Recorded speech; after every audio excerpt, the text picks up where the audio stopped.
गोला बारूद निर्माण में देश ने दुनिया भर में मचाया बवाल। तमाम देश भारत से आयात कर रहे भयानक जंगी सामान।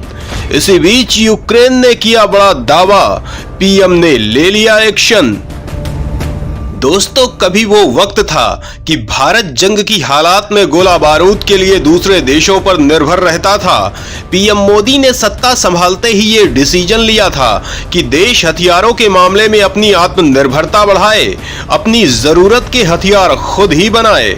और उसका नतीजा ये हुआ है कि भारत इस कदर आयुध बनाने लगा है कि देश दुनिया के तमाम देशों को अपने हथियार और गोला बारूद निर्यात कर रहा है। भारत अब गोला बारूद के मामले में आत्मनिर्भर हो चुका है। देश इतनी मात्रा में गोला बारूद बनाने लगा है कि उसे अब दूसरे देश से आयात करने की जरूरत नहीं पड़ती है। वहीं वो दुनिया भर को इसकी सप्लाई कर रहा है। दोस्तों, सेना को 175 तरह के गोला बारूद की आवश्यकता होती है। सेना इनमें से कई प्रकार के गोला बारूद विदेश से मंगाती है। हालांकि अब भारत में 175 में से 150 तरह के गोला बारूद का निर्माण हो रहा है। ये निर्माण भारतीय कंपनियां ही कर रही हैं। इससे देश का रक्षा क्षेत्र भी आत्मनिर्भर होगा और साथ ही विदेशों को जाने वाला पैसा भी बचेगा। बड़ा सवाल यह है कि देश हर साल विदेशों से कितने का गोला बारूद आयात करता है। अब कितने पैसों की होने वाली है बचत? तो दोस्तों, भारत विदेशों से सालाना 6000 से 8000 करोड़ का गोला बारूद मंगवाता है। लेकिन अब हालात बदल चुके हैं। भारत में गोला बारूद का यह निर्माण सरकारी ऑर्डिनेंस फैक्ट्री के साथ ही निजी फैक्ट्रियों में भी हो रहा है। ये कंपनियां सेना की आवश्यकता के अनुसार भी गोला बारूद बना रही हैं। इसी के साथ ये बड़ी मात्रा में गोला बारूद विदेशों को भेज रही हैं। दोस्तों, सेना के अधिकारी ने कहा कि निगेटिव लिस्ट के जरिए गोला बारूद के आयात पर धीरे धीरे अंकुश लगाया जाएगा। इसके साथ ही अब विदेशी आपूर्तिकर्ताओं से केवल 5 से 10% आवश्यकताएं पूरी की जा रही हैं। ऑर्डिनेंस फैक्ट्री के अलावा पिछले कुछ वर्षों में कई प्राइवेट सेक्टर की कंपनियां भी इस क्षेत्र में प्रवेश कर चुकी हैं।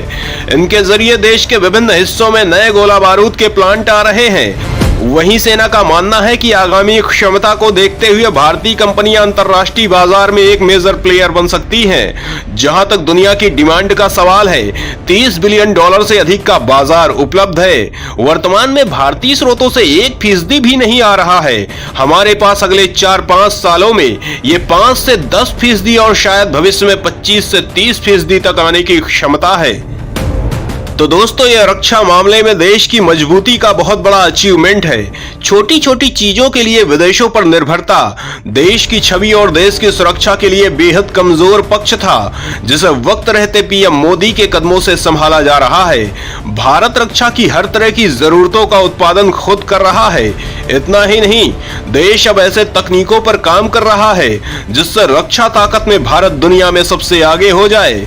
मिसाइल तकनीकों में देश के वैज्ञानिकों ने बेहद मजबूती से काम किया है। टैंक, तोप, हेलीकॉप्टर से लेकर फाइटर जेट के मामले में देश आत्मनिर्भर हो चुका है। एयरक्राफ्ट कैरियर बनाकर देश ने दुनिया को अपना दम दिखाया है।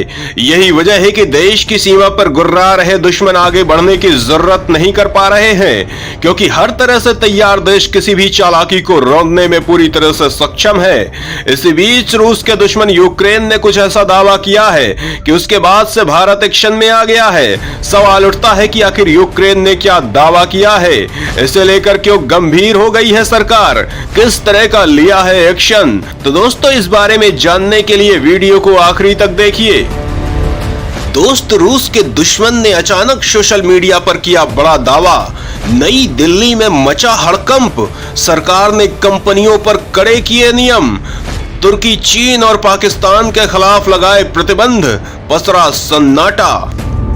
दोस्तों, रूस और भारत बहुत पुराने दोस्त हैं। दोस्ती का ये इतिहास ऐसा सुनहरा है कि तमाम ऐसे मुसीबत के हालात पैदा हुए जब परिस्थितियां बिल्कुल खतरनाक थी, लेकिन रूस के सहयोग से भारत ने विजय प्राप्त की। बांग्लादेश की आजादी के वक्त कुछ ऐसा ही हुआ था, जब अमेरिका ने पाकिस्तानी सेना के समर्थन में अपना जंगी जहाज भेज दिया था। लेकिन नई दिल्ली को खबर मिली और तुरंत देश ने मॉस्को से संपर्क किया, जिसके बाद रूस ने अपना समुद्री खाली बेड़ा भेज दिया, जिसकी खबर सुनते ही अमेरिका दुम दबाकर भाग गया था और पाकिस्तानी सेना ताश के पत्तों की तरह ढेर हो गई थी। दोस्तों, इसके बाद इसी मामले में देश के खिलाफ संयुक्त राष्ट्र में कई प्रस्ताव लाए गए, लेकिन हर बार रूस ने देश के पक्ष में वीटो का इस्तेमाल किया। कश्मीर मामले में भी रूस ने देश के पक्ष में वीटो का इस्तेमाल किया है। आज वो हालात है कि रूस जंग में फंसा हुआ है। ऐसी हालात में भारत ने अमेरिका और पश्चिम की तमाम अपील को ठुकराते हुए रूस से भयंकर आयात जारी रखा है। इतना ही नहीं, बल्कि अपना व्यापार बढ़ा लिया है, जिसकी रूस ने दिल खोल कर तारीफ की है। लेकिन यूक्रेन ने इस बीच कुछ ऐसा किया है कि इससे नई दिल्ली में हड़कंप मच गया है और तुरंत ही कड़े नियम बना दिए गए हैं। दोस्तों, सोशल मीडिया अकाउंट यूक्रेनी फ्रंट ने तस्वीरें पोस्ट करते हुए कैप्शन दिया था कि यूक्रेन के पास भारतीय प्रोडक्शन 125 mm उच्च विस्फोटक गोले की पहली दर्ज उपस्थिति। हालांकि भारत ने इन दावों का खंडन किया और विदेश मंत्रालय के प्रवक्ता रणधीर जायसवाल ने स्पष्ट किया कि नई दिल्ली ने यूक्रेन को न तो कोई तोपखाना भेजा है और न ही निर्यात किया है।